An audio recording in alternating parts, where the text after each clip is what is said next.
welcome back to the channel. If you're new here and you like the content, please make sure you hit like and subscribe. Thanks a bunch.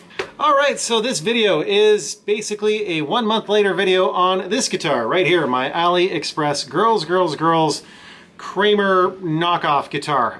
Yeah, I bought this a while ago. It showed up last month. I did a review on that with all the specs and everything. If you haven't already seen that video, please make sure you go and check that out before watching this video. Otherwise, a lot of this isn't going to make any sense. Anyway, the reason I did this video is because people keep asking me about the modifications I did to that guitar. Basically, if you remember in that video, I said the guitar and the bare bones of it were pretty okay with the, exception of the finish, which wasn't super good. The neck is pretty decent. The hardware that came on it wasn't too bad. Things I didn't like were the bridge, and it's not that I didn't like the bridge, just the bridge wasn't suitable for my purposes. And the pickup I didn't actually like at all. It was kind of crap, but we fixed these things. I put a new bridge on it, and I've put a new pickup in there. Anyway, I'm just going to kind of give you the overview on these little modifications and the improvement that I'm finding overall with this guitar for not a lot of money. Oh, and of course, again, if you are new here and you're looking more for tones, I will leave those more towards the back of the video. So scroll to the back if you're just more curious how this thing sounds. Okay, so first things first, in the last video I was complaining quite a bit about the bridge, and indeed the bridge that was on here was okay, but it wasn't fantastic. The big problem I had with it was there was no base plate on top of the block itself, so if you wanted to deck it, just rest it right on the body. That didn't work too well without shoving the whole thing out of tune. So we've gone ahead and we have fixed that problem with this beautiful unit right here. I don't know if you guys can see this. This is an authentic old school 1980s era Schaller Floyd Rose style bridge. This actually came off of a few other guitars of mine. I used to have this beautiful old Aria Pro 2 Night Warrior RS that I played to death. Anyway, I bought that thing epically cheap way back when, and it came with this fantastic bridge on it, which was an old Schaller. You're probably asking yourself why the base plate itself is different than the color of the saddles. That's because the base plate of that model eventually did wear out. I wore the knife edges right out on that. But that's okay. This plate that you're seeing here, as you can tell, already says made in Germany on it. It's from the same era, from a different bridge. I just picked it up separately because the knife edges on this were still good. Used my old saddles and all my other pieces there, put it all together, and yeah, this is the bridge. Super high quality bridge, stays in tune. You can beat the snot out of this. It's just fantastic. Really, really good bridge. And again, I got this off of a parts guitar, so I saved some money there. Bonus. Now, the other big complaint I had, obviously, was the pickups. So what was in here was, of course, that abomination of a Seymour Duncan knockoff, which had the logo, which was off-center and looked like absolute crap, and didn't really sound all that great anyway. So we swapped it out. This here is a, if I'm not mistaken, a Wilkinson vintage tone. I got this pretty cheap from a do-it-yourself store. I think I paid like $20 Canadian for that. Anyway, it showed up, and lucky me, it is a 4-wire conductor. So I thought, well, you know what, if it's 4 wires, why don't we go ahead and split it? So that's exactly what I've done. I've taken my 1 volume control, I have split this pickup, so now I can put that down into a single coil kind of shut off if I want to get some extra tonal variations. So yeah, I'm quite enjoying this Wilkinson. I've got quite a few Wilkinson pickups on other guitars. I mean, don't kid yourself, it doesn't sound like a Seymour Duncan or a DiMarzio, but you know what? It sounds a heck of a lot better than just really cheap, terrible pickups that are microphonic and come on all sorts of really low-end guitars. So, you know what? If you're looking to save some money, not a terrible pickup. The other modification I did make to this was, as you probably noticed, I did go ahead and get myself a Kramer logo to stick on the headstock. Now this is kind of interesting because you may notice, just by the way this Kramer logo is positioned, that you can see it's a little bit, the K is a little bit lower here. The reason I did that was it turns out that this headstock isn't actually shaped perfectly like a Kramer would be from that era. It's really close, but it's a bit too straight, whereas there was a bit more of a curve in the old 80s Kramers like this. So I think what's probably happening is AliExpress is likely just making one neck like this and using it probably on a few other guitars with similar headstock shapes, probably like the Jacksons. I mean, I don't know for sure, but this does look quite a bit like a Jackson as well. So I'm not going to give them too much crap for that. I still think this looks pretty darn good. And yeah, a little bit happier with how this looks now that it has that on there. Now, of course, you're probably wondering, am I still playing this? Do I still like this guitar? And yeah, after I've done these modifications, I am still really enjoying this guitar, at least playing-wise. The neck still feels pretty good. I will say that it's definitely thicker than a lot of other guitars, but pretty in line with kind of Kramers that I do own from this era. This is nothing like, a modern Jackson or a modern Ibanez with a really thin neck, which you kind of expect when you look at this. You think, shreddy guitar probably has a super thin neck. Definitely not. This is more akin to your Fender style shapes, maybe a little bit flatter.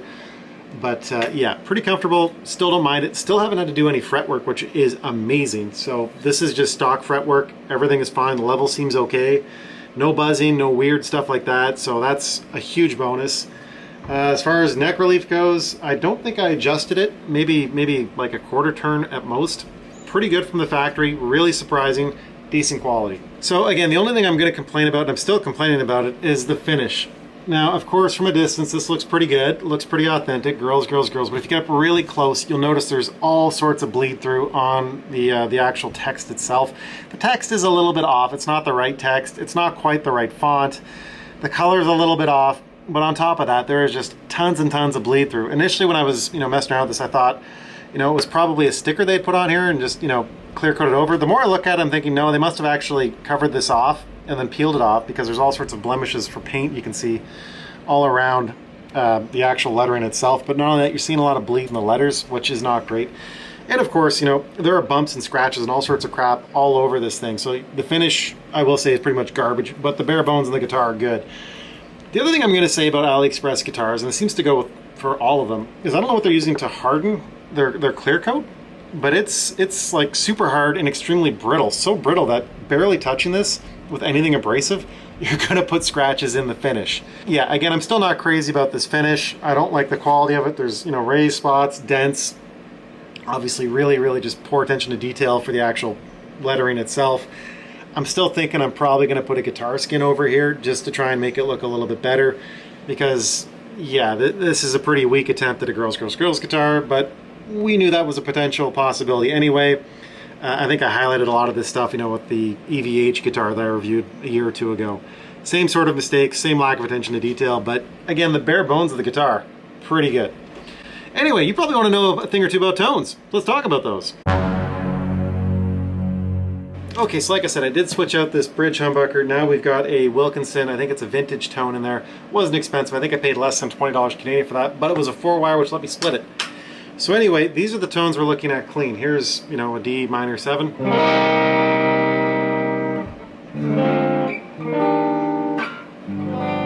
That kind of thing. And here's when I split it. Oh yeah, this is all clean, by the way, of course, in case you didn't realize.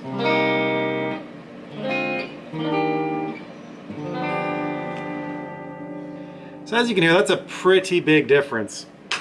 I'm pretty happy with the way that turned out. This humbucker really does push. Like, this is a clean channel. If I dig into it, it really starts to bite. So yeah, Wilkinson pickup, pretty happy with it. Well, it does say girls, girls, girls on the guitar. So here's some dirt.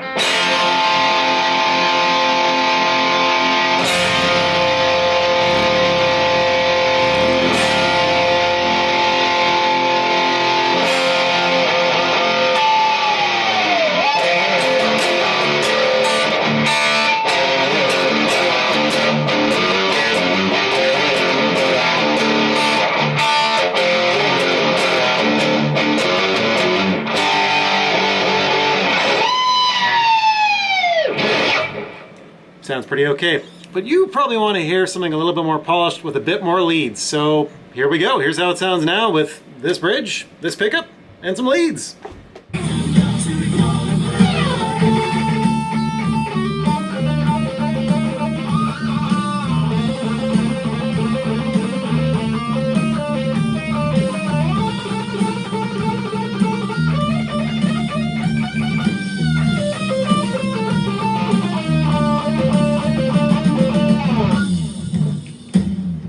Anyhow, that is the entire video. I hope you enjoyed the, I guess, kind of the recap on this guitar, what I've done to it since my last review. I'm still playing it. Yeah, you know what? Still playing it. Still a pretty decent guitar. Like I said, at this point, it's a good player. It looks pretty good. I'm treating it more like a parts caster than anything, because really at this point, it kind of is a parts caster. Again, I think I'm probably going to put a skin on the top here. Just I've never used a skin before, and you can get some pretty cool graphics. So probably a lot cheaper than trying to paint this. Probably a lot better than any sort of job I do on my own with some rattle cans. So we'll give that a go and see how it looks. Maybe I'll do another update video on that if you guys are interested. Anyway, but yeah, that's it. Hope you enjoyed the review. If you did like the review and found it in any way useful or informative, please make sure you hit that like and subscribe button and help the channel grow a little bit. And as per usual, just keep on shredding, everybody, and we'll talk to you in the next video. Bye for now.